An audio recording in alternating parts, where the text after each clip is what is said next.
Russiagate, story's been out about it for a while. It's not like we haven't known when the dossier was paid for, $35 million, Hillary Clinton. We've all read it. We've seen the story.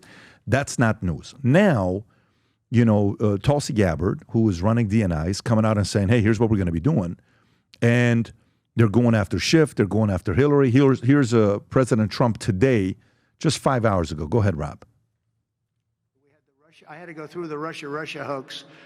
And it was a strain on the relationship. I actually told them, I said, they got this phony investigation going on, Russia, totally phony, created by Adam Schiff, Shifty Schiff, and Hillary Clinton and the whole group of them. And it made it very dangerous for our country because I was unable to really deal with Russia the way we should have been. I'm looking at Pam because I hope something's going to be done about it. These people put our country at great danger. And Adam Schiff, it was all made up. It was a hoax. The Mueller report came out. They all hated me. They had 18 Trump haters.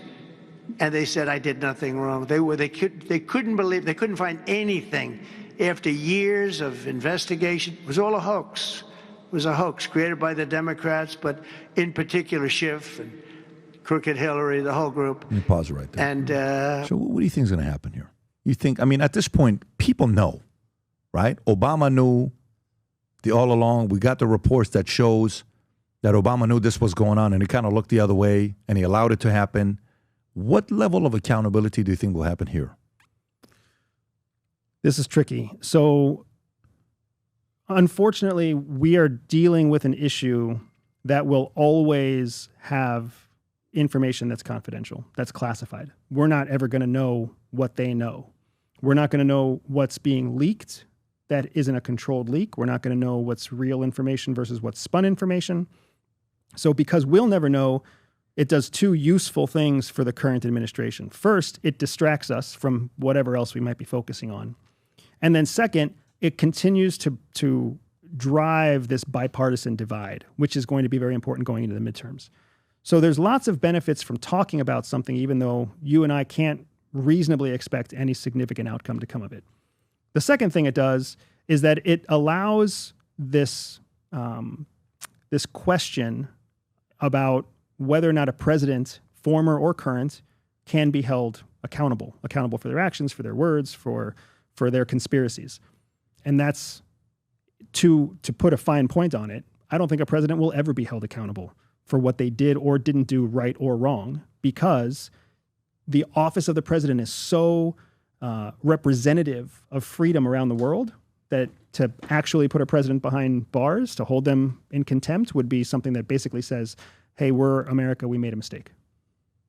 We can't do that on the world stage. But they did it to him, didn't they? They gave him a mugshot, president. What president's ever had a mugshot? They tried. They certainly tried with Donald Trump. And the vote of the people on two separate elections 4 years apart kind of demonstrated the power of the office of the president. If Trump didn't flip those three Supreme Court justices, and it was the other way around, 6-3, when they voted for him not to be able to be on the ballot in Colorado, if they would have voted the other way and said, yeah, we're going to remove him from ballot in Colorado, and 5 other states follow, he's not winning. Kamala or Biden is the president today. Right. And he would have been in jail, or they would have done anything and everything in their power to say that he was a criminal. They would have done that. So we got very close. Oh, yeah. Without the Supreme Court, we're there. It's at its core, you're right, but there's also other levels that have to, essentially other dominoes that are smaller dominoes that also have to fall into place. And we don't really know how any of that would turn out. But I don't pay a lot of attention to these internal divisive politics, because it really is, it's a page out of the political playbook to distract the American people. The masses.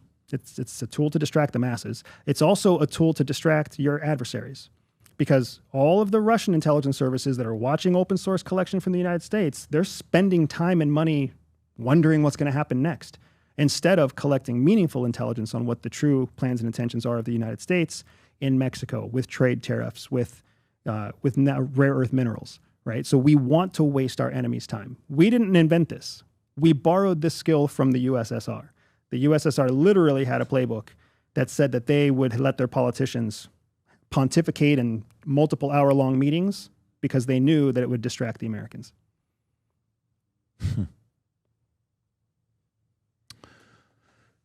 Got it. So you don't think there's anything there, and not that Trump may be doing something to play everybody else into going in and seeing what's going to happen. What's that? Rudy Giuliani says Obama will invoke presidential immunity over the Russia hoax investigation, but here's one little problem that could lead to an indictment. You're not immune from for the rest of your life as a president. Obama becomes a problem because he will invoke presidential immunity. Where's this from? Is this a clip from who? It is. Here it is. What is this just now? August 10th. Okay, so yesterday, a couple of days ago. Let's see it. Becomes a problem because he will invoke presidential immunity. The decision the Supreme Court made that helped Trump. The acts are kind of different, but there's a problem for Obama. It continues after he's president. So starting on January 1st, 2017, any participation of him in the conspiracy is not immune. You're not immune for the rest of your life as president. So he'll be immune if whatever allegations against him are contained within his presidency. But if he's helping to assist over that 3-year period that they push Russian collusion into 2017 and 2018, then of course, he could be indicted for that. Obama becomes a problem. Do you agree with him? So I agree with him on a legal basis. However, the operative term that he used was conspiracy. I think if there's anything we all learned from the Diddy investigation, it's that the Department of Justice can't do shit to prove a conspiracy.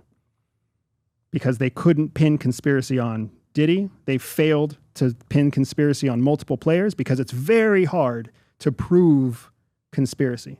So whether or not there was a conspiracy, whether or not that is backed up with evidence, it's a completely different thing that our Department of Justice can bring the talent and the team together to be able to make a true conviction of conspiracy.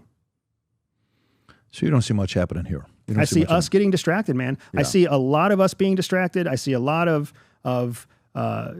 bifurcation of politics. And I want to correct one thing. I don't think it's Trump doing it. I don't think it's Trump sitting in the Oval Office saying, you know what we need to do, guys? We need to distract America.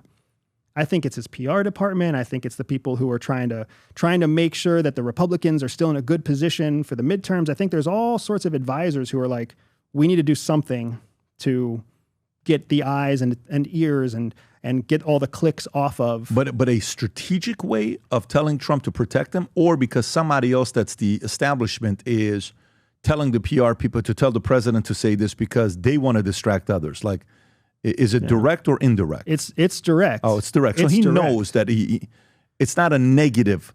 His own teammates are not doing this to distract him. Correct. Okay, so it's not a negative thing. It's not a negative thing. Yeah.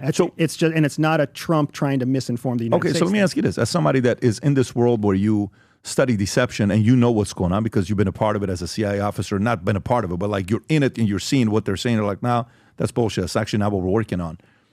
What is worth paying attention to today? So what you want to watch is what Donald Trump is able to do that delivers on his campaign promises. And what is he able to do that makes a demonstrable improvement in the lives of the average American? Because that's going to be what we carry with us into the midterm. And the midterm is going to be critically important because if Donald Trump wants to continue to make progress, he needs as much control to be Republican held in the Congress as possible at the midterm. So that's the stuff that we need to pay attention to. His foreign policy ambitions are all over the map right now because these strongmen leaders are all jockeying for control. Whether it's Netanyahu or whether it's Putin or whether it's Xi Jinping, they're all manipulating and jockeying in different regions. Europe is kind of tits up. In the last 2 years, you've got 3 major economies all dissolving their parliament, all going through a no confidence vote. In France, in Germany, in Portugal, you've got Hungary and Bulgaria supporting Russia. You've got Slovakia having a pro-Russian president brought in. Like, Europe's in chaos. So foreign policy is going to be something and it's too complex for the average person to understand. And it's not Trump's priority, just like he told you here, why would I worry about Iran? So how does he make domestic wins? That's what he and that's what the party behind him want to see. Everything else is just something to fill the 24-hour news cycle. Nowadays, more than ever, the brand you wear reflects and represents who you are. So for us, if you wear a Future Looks Bright hat or a Valuetainment gear, you're telling the world, I'm optimistic. I'm excited about what's going to be happening, but you're a free thinker. You question things. You like debate.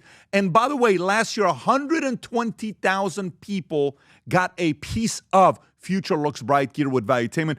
We have so many new things. The cufflinks are here. New Future Looks Bright. This is my favorite, the green one. Just yesterday, somebody placed an order for 100 of these. If you watch the PBD podcast, you got a bunch to choose from. White ones, black ones.